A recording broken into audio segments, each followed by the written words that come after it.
Toujours sur le plateau TV du forum NetD, de nouveaux invités nous ont rejoints avant leur intervention à 16 h pour l'atelier conférence sur la mobilité, le M-marketing à la conquête des mobinautes. Alors j'ai à mes côtés le représentant de la société Keneosoft que vous avez peut-être déjà entendu tout à l'heure sur Radio 6. Entre midi et midi et demi, il avait été interviewé par Sébastien Foissel. Et puis nous retrouvons Frédéric Varembourg d'Applica. CCI Grand Lille, rappelez-vous, M. Varembourg s'est exprimé déjà sur ce plateau ce matin et le revoilà pour nous parler donc des applications mobiles. Alors quelques petites infos comme ça et vous me direz, messieurs, si vous êtes d'accord avec ces chiffres que j'ai glanés dans la presse ici ou là. Les smartphones ou ordiphones ou téléphones intelligents, comme on les appelle, ont entraîné la multiplication des applications mobiles. Depuis janvier, la plupart des grands distributeurs et e-commerçants ont lancé leurs applications gratuites. L'objectif est de séduire les plus de 7 millions de Français détenteurs de smartphones.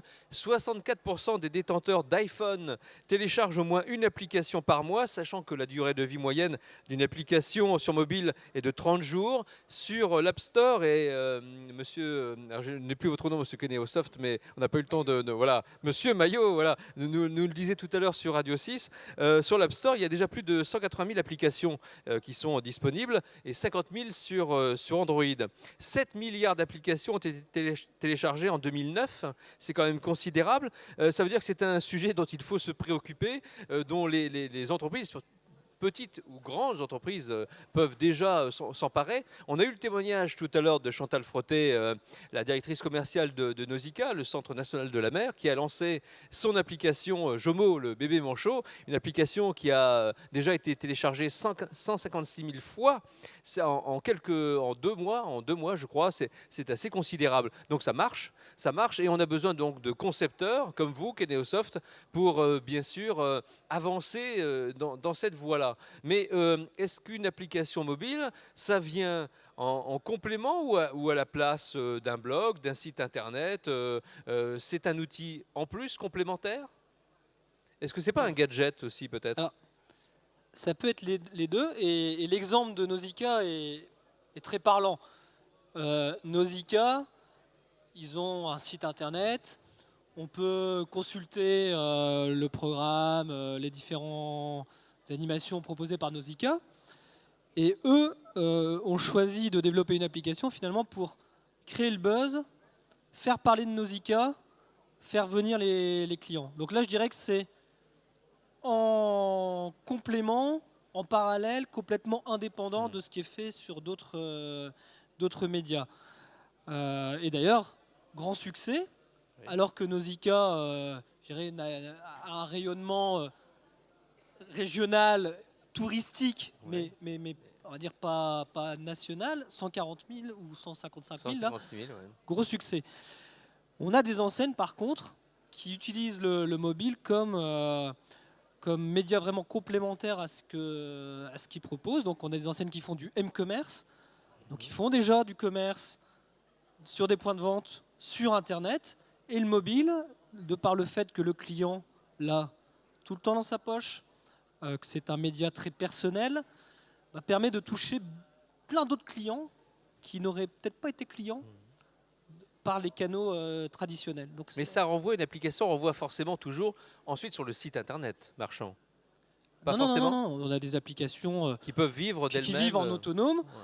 Des applications qu'on peut soit télécharger avec du contenu qui est contenu dans l'application, et donc vous n'avez pas besoin de connexion réseau, vous accédez au contenu. Par contre, à chaque changement de contenu, il faut retélécharger l'application, on les mise à jour. Et on a des applications qui se connectent aux données qui sont les mêmes que sur le site internet. Mais donc, ça, quand on parle d'application, c'est de ça qu'on parle. Après, on peut avoir un site web mobile qui est une déclinaison mobile du site internet. Et vous êtes donc concepteur d'applications à la demande, sur mesure? Voilà. Alors, nous, on a deux métiers. Un, on fait du conseil, c'est-à-dire qu'il y a beaucoup d'entreprises. C'était surtout vrai au départ sur les grands comptes, et ça va être très vrai sur les comptes moyens pour les PME. Pour les PME qui s'y mettent maintenant. Le mobile, c'est à la mode. Je vois que tout le monde a une application. Qu'est-ce que je peux bien faire? Quels sont les facteurs clés de succès pour que ça soit téléchargé? Parce que si je fais une application qui est absolument pas téléchargée, il nous a expliqué qu'à côté, il y avait une démarche quand même de communication voilà. Pour faire connaître l'application. J'en parlais avec Catherine. Chantal Frotté. Elle m'expliquait toute la démarche qu'elle avait mise en œuvre. Donc on fait du conseil et on développe. Et alors on développe sur tous les types de plateformes, iPhone, Android, Windows Phone, et aussi sur tablette, puisque on parle d'applications, on parle de mobile, mais bon, cette année, c'est l'année de la tablette. Il faut encore trouver les usages, je dirais, pour les particuliers, mais il y a pas mal d'usages maintenant en B2B sur les tablettes pour créer de l'interactivité entre un client et un vendeur. Voilà. D'accord. Alors Applica, vous allez intervenir également tout à l'heure, donc dans quelques minutes. On va essayer de faire vite. Quelle va être votre intervention? Moi, je vais intervenir en tant que témoin, parce que c'est Kinosoft, donc Alexandre, avec la filiale Mobile Factory, qui a créé l'application iPhone Applica. Donc l'idée, c'est de dire, OK, il faut aller sur le mobile, mais comment y aller, pourquoi y aller, quelles en sont les raisons et la démarche. En fait. Donc une application iPhone. L'application iPhone sur l'App Store, Applica. Applica.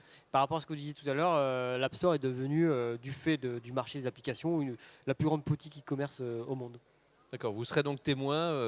Témoin, vous allez expliquer pourquoi voilà. vous avez eu l'idée d'imaginer donc une application et ce à quoi elle vous sert aujourd'hui. Ouais. Et puis surtout, préciser les enjeux du mobile marketing et de montrer que mathématiquement, c'est un univers, un marché où les entreprises doivent aller. Et donc faire un peu en sorte que l'entreprise qui n'a pas de site e-commerce, par exemple en 2010, pourquoi ne pas passer de 0 site e-commerce à directement au site m-commerce. D'ailleurs, à ce sujet, oui, tout va bien. Vous donniez quelques chiffres, oui. Mais Morgan Stanley prévoit qu'en 2015, c'est demain, oui. Il y ait beaucoup plus d'accès Internet via le mobile que via un ordinateur, un portable, un netbook.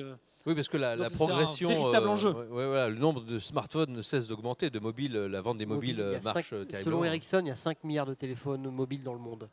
Donc ils vont tous prochainement être connectés à Internet. Donc il va y avoir après ce problème de réseau de données sans fil. Mais je pense que c'est un faux problème. On crée un petit peu la rareté. Il va y avoir après des nouvelles normes, la 4G et autres, qui vont permettre de pouvoir continuer à accéder à Internet via des terminaux mobiles.